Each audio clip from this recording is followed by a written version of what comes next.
فرمان نبی صلی اللہ علیہ وآلہ وسلم حضرت عبداللہ ابن مسعود رضی اللہ تعالی عنہ نے بیان کیا کہ حسد رشک کرنا صرف دو ہی آدمیوں کے ساتھ جائز ہو سکتا ہے۔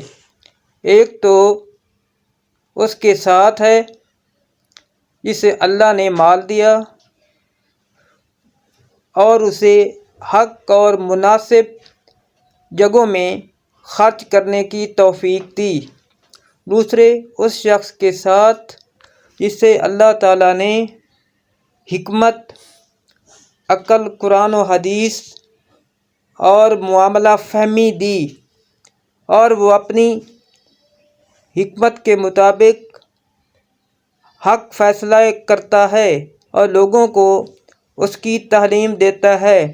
صحیح البخاری حدیث نمبر 7316۔